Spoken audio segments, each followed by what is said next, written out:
하나님의 말씀 창세기 11장 10절로 32절입니다.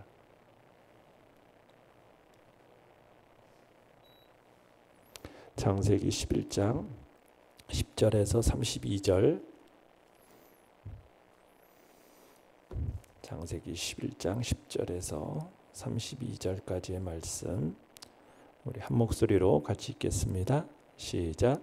셈의 족보는 이러하니라. 셈은 100세 곧 홍수 후 2년에 아르박삿을 낳았고 아르박삿을 낳은 후에 500년을 지내며 자녀를 낳았으며 아르박삿은 35세에 셀라를 낳았고 셀라를 낳은 후에 403년을 지내며 자녀를 낳았으며 셀라는 30세에 에벨을 낳았고 에벨을 낳은 후에 403년을 지내며 자녀를 낳았으며 에벨은 34세에 벨렉을 낳았고 벨렉을 낳은 후에 430년을 지내며 자녀를 낳았으며 벨렉은 30세에 르우를 낳았고 르우를 낳은 후에 209년을 지내며 자녀를 낳았으며 르우는 32세에 스룩을 낳았고 스룩을 낳은 후에 207년을 지내며 자녀를 낳았으며 스룩은 30세에 나홀을 낳았고 나홀을 낳은 후에 200년을 지내며 자녀를 낳았으며 나홀은 29세에 데라를 낳았고 데라를 낳은 후에 119년을 지내며 자녀를 낳았으며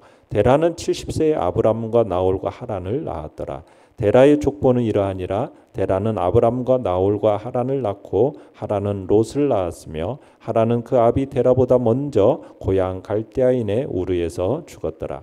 아브람과 나홀이 장가들었으니 아브람의 아내의 이름은 사레며 나홀의 아내의 이름은 밀가니 하란의 딸이요 하란은 밀가의 아버지이며 또 이스가의 아버지더라. 사레는 임신하지 못함으로 자식이 없었더라. 데라가 그 아들 아브람과 하란의 아들인 그의 손자 롯과 그의 며느리 아브라함의 아내 사레를 데리고 갈대아인의 우르를 떠나 가나안 땅으로 가고자 하더니 하란에 이르러 거기 거류하였으며 데라는 나이가 205세가 되어 하란에서 죽었더라. 아멘. 오늘 말씀의 제목은 의심의 불신앙을 버리고 믿음으로 나아가라 라는 제목으로 말씀을 나눕니다. 우리가 족보를 이렇게 성경 읽다 보면 보게 되는데 이 족보라는 것은 성경의 구속의 역사가 끊임없이 계속 진행되어져 오고 있다라는 것을 보여주고 있으면서 인류의 시작과 끝이 하나님께 있다. 이것을 보여주기에 기록되는 게 바로 족보입니다. 우리가 바벨탑 사건을 어제 봤는데 그 바벨탑 사건은 벨렉 라인을 통한 셈 자손의 두 번째 계보를 연결시켜주는 것이 이제 오늘의 족보입니다. 우리가 벨렉 자손들이 이제 언급이 되는데 우리가 10장 바로 위에서 보시면은 21절부터 셈의 자손들이 또 나오지 않았습니까? 근데 셈의 자손들 가운데 25절에 보시면은 10장 25절에 에벨이 두 아들을 낳았다 하면서 하나는 벨렉이고 하나는 욕단입니다. 그죠? 그때 이제 바벨탑 사건이 일어난 거예요. 그러면서 그 족보가 누구의 족보가 나오고 있습니까? 욕단. 두 번째 아들인 욕단의 족보가 26절부터 이렇게 쭉 나온 거예요.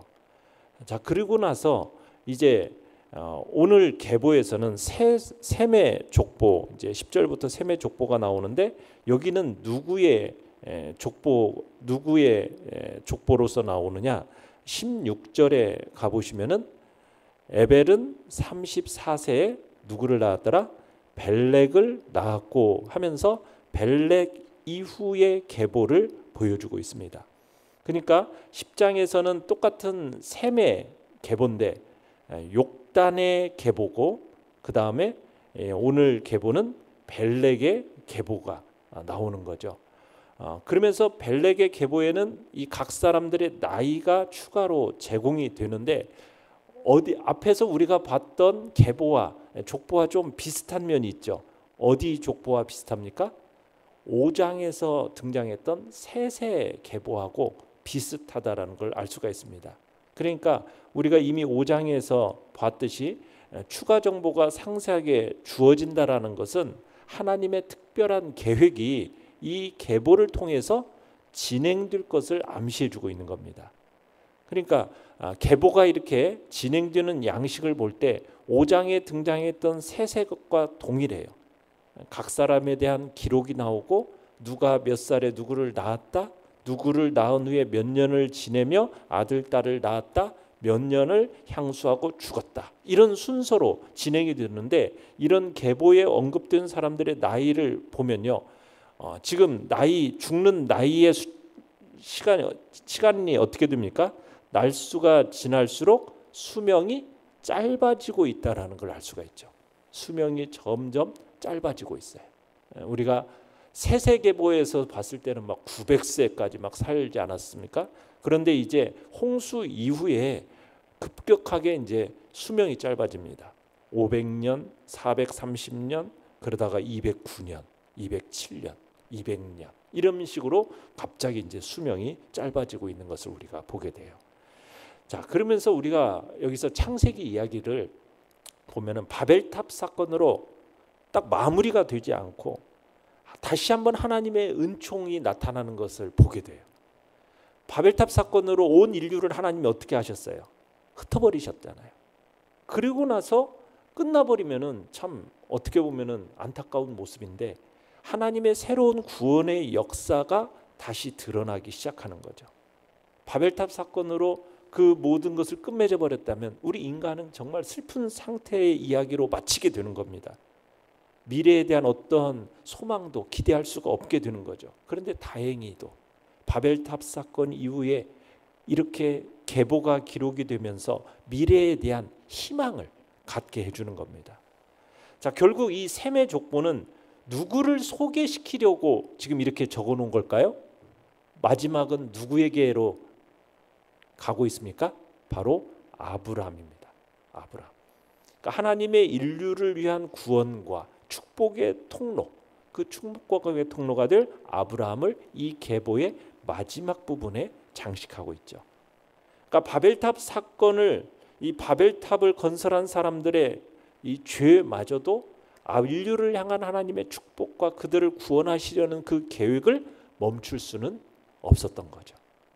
그러니까 이 계보라는 것이 결국에는 절망적인 과거와 어떻게 보면 희망적인 미래를 연결시켜주는 그런 연결고리점이 바로 이 족보, 계보다라고 볼 수가 있는 겁니다. 그동안 하나님께서는 온 인류를 직접 대해오셨어요. 아브라함의 이야기는 이제부터 한 개인을 중심으로 해가지고 구원의 역사를 이뤄나가실 것을 암시하고 있는 겁니다. 하나님은 인류를 구원하기 위한 통로로서 아브라함과 그의 후손들을 하나님께서 정하신 거죠. 자, 내용관찰 문제 1번을 보시면요. 데라가 낳은 세 아들은 누구입니까? 자, 27절에서 28절을 읽어보겠습니다. 시작. 데라의 족보는 이러하니라. 데라는 아브람과 나홀과 하란을 낳고 하란은 롯을 낳았으며 하란은 그 아비 데라보다 먼저 고향 갈대아인의 우르에서 죽었더라. 자, 데라로부터 태어난 세 아들 누구입니까? 아브람, 나홀, 하란. 자, 그런데 이 하란은 고향 땅 갈대아 우르에서 아버지보다도 일찍 죽었다라고 얘기를 해요. 그리고 하란은 죽기 전에 아들 롯, 두 딸 밀가와 이스가를 낳습니다. 그리고 나홀은 죽은 형제의 딸, 바로 하란의 딸인 그리고 자신의 조카인 밀가와 결혼을 했다라는 것이 이제 29절의 이야기입니다. 이 갈대아 우르라는 곳은 티그리스 강과 유브라데스 강 사이에 남쪽에 위치한 아주 비옥한 지역입니다. 당대 가장 부유한 도시 국가들 중에 하나가 바로 갈대아 우르예요. 그리고 그 갈대아 우르는 우상 숭배가 만연했던 지역입니다. 그러니까 세상적으로 보면요, 굉장히 풍요로운 곳이 바로 이 갈대아 우르라는 곳이에요. 그런데 그 갈대아 우르에서 하나님께 소명받고 떠난다라는 것은 하나님의 계획과 섭리가 없이는 도저히 불가능한 일이었다는 거죠. 그러니까 본문에서 보면 데라가 그 가족을 데리고 갈대아 우르를 떠난 것처럼 이렇게 언급하고 있지만 우리가 사도행전에 가서도 스데반의 설교를 통해서 보면은 하나님께 부름을 받은 사람은 바로 아브라함이었다라는 것을 우리가 볼 수 있거든요. 그러니까 아브라함의 주도하에서 떠난 것으로 보는 게 바람직한 것으로 봅니다. 여호수아 우리가 24장에 가보면 여호수아의 고별 설교에서도 아브라함의 아버지 데라에 대해서 뭐라고 얘기하면 우상 숭배자였다라고 이야기를 해요. 그래서 하나님께 부름받기 이전에 아브라함도 그가 어떤 적극적인 우상 숭배는 자는 아니었다 할지라도 우상 숭배의 영향을 받았던 그런 사람이었음을 우리는 볼 수 있어요. 그러니까 우상 숭배의 영향을 받았고 적극적인 우상 숭배자는 아니었을지는 모르지만 그도 여전히 죄인이었다는 사실이죠. 그러니까 하나님께 부름받기 이전에 아브라함도 다른 사람과 동일한 평범한 죄인에 불과했다라는 사실입니다. 그런 의미에서 볼 때 하나님의 부르심이라는 것은 우리 인간의 행위에 의해서 결정되는 게 아닙니다. 그 행위를 초월함이 하나님의 부르심이고 하나님의 택하심이에요. 그러니까 하나님의 부르심은 인간의 행위를 보고 부르시지 않습니다. 오직 당신의 주권적인 뜻에 따라서 하나님이 인간을 부르시고 인간을 구원하시는 거죠. 그러니까 하나님께서 인간의 행위가 아닌 당신의 주권적인 뜻에 따라서 인간을 부르신다라는 것은 인간은 아무도 의를 행할 수 없는 죄인이기 때문이라는 사실입니다. 그러니까 하나님의 입장에서 보면은 우리 모든 인간은 다 죄인에 불과하고 우리 모든 인간은 다 멸망받아 마땅한 존재라는 사실입니다. 그게 우리 인간의 운명이고 우리 인간의 본 모습인 거죠. 그런데 그런 가운데서 하나님은 어떻게 하셨습니까? 하나님의 주권적인 뜻을 따라서 선택하여 부르신 거예요. 그게 아브라함인 거죠. 자, 30절에 가서 보시면은 30절 한번 읽어볼까요? 시작. 사레는 임신하지 못함으로 자식이 없었더라. 자, 아브라함은 사레와 결혼했습니다. 자, 이제 훗날 밝혀지는 것도 아브라함과 사레도 이복남매로 밝혀져요. 이복남매. 그렇지만 자식이 없었어요.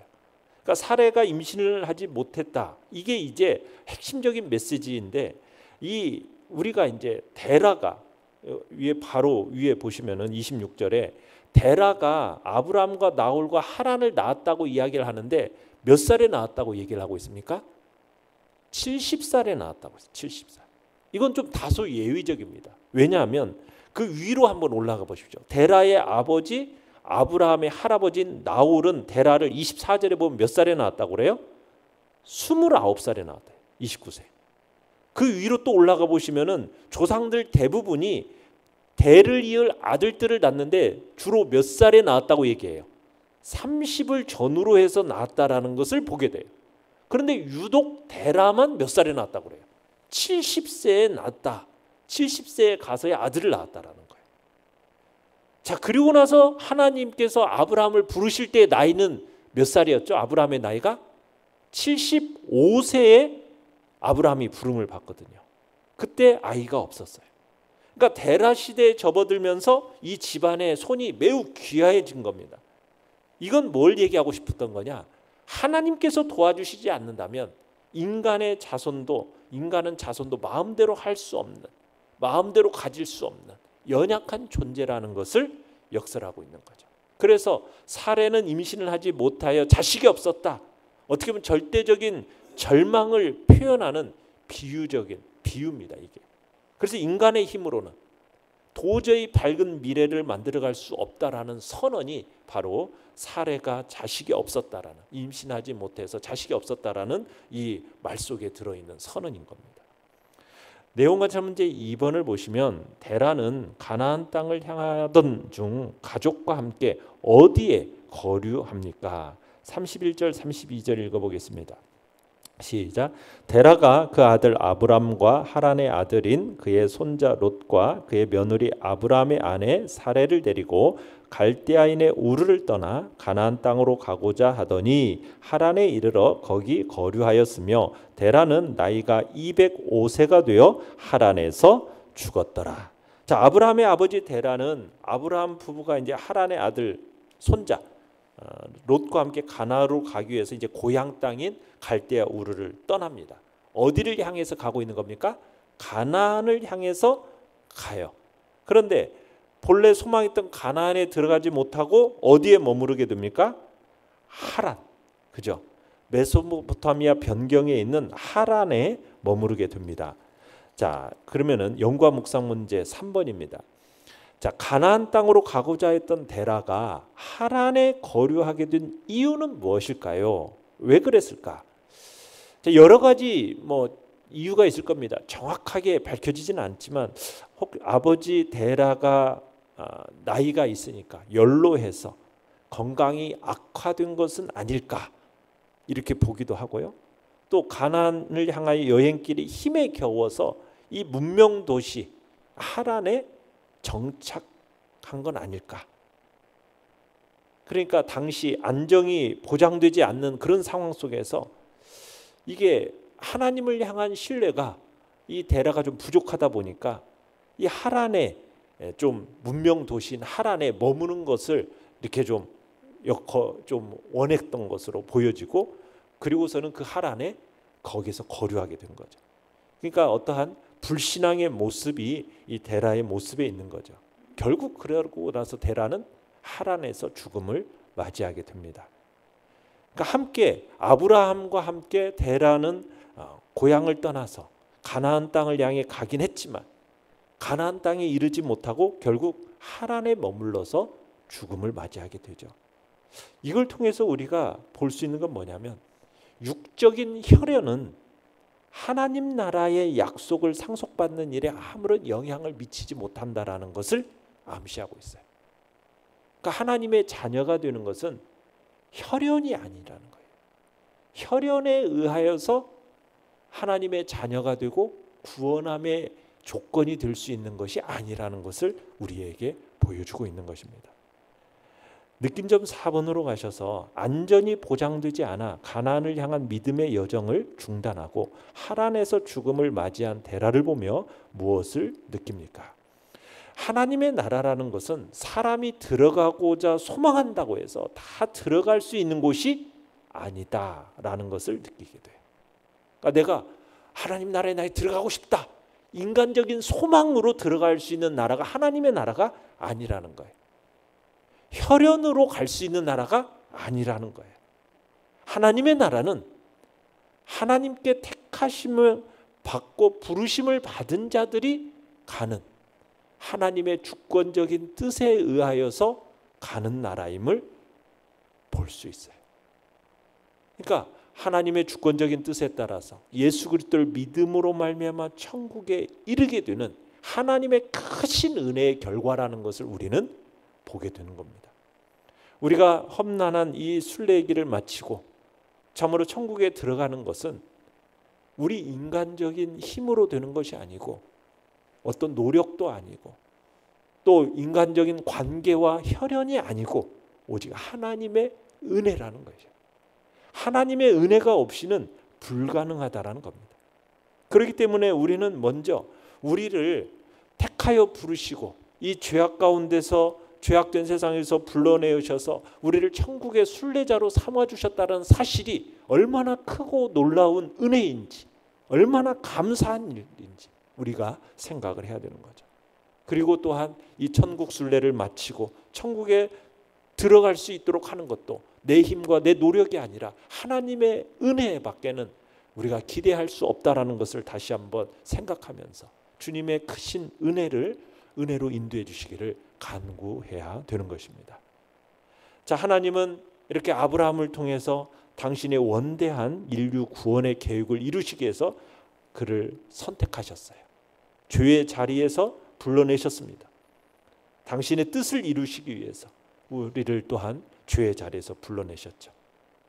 하나님께 소명에 합당하게 아브라함이 그 뜻을 이루어 드렸듯이 우리도 마찬가지로 그 부르심에 합당하게 행하도록 우리의 하나님의 뜻을 이루어 드리는 하나님을 기쁘시게 하는 자들로 우리들이 되기를 간절히 바랍니다. 결단과 적용 5번입니다. 내가 믿음으로 시작했지만 하나님의 인도를 끝까지 신뢰하지 못해 동중에 포기한 경험은 언제입니까? 하나님께 대한 신뢰를 잃지 않고 끝까지 믿음의 여정을 걸어가기 위해 무엇을 결단하겠습니까? 우리가 불신앙을 결단에 경계해야 되고요. 의심을 경계해야 될 것입니다. 그리고 하나님이 부르시는 곳을 향해서는 담대히 믿음의 여정을 걸어가겠다라는 결단이 우리 안에 또한 있어야 할 것입니다. 하나님의 택하심과 부르심이 있지만 그의 부르심에 맞춰서 우리는 그 의지적인 결단을 하나님 앞에서 해나가면서 정말 우리 안에 있는 의심의 싹들, 불신앙들 이런 것들을 딱 제하고 그 등 모든 것들을 경계하면서 하나님의 그 부르심에 합당한 자로 살아가겠다는 결단을 오늘 또한 이 시간 하며 나가시길 바랍니다. 오늘의 기도 같이 읽겠습니다. 시작. 의심과 불안이라는 불신앙을 극복하고 믿음으로 나아가 하나님의 부르심에 응답하게 하소서. 아멘.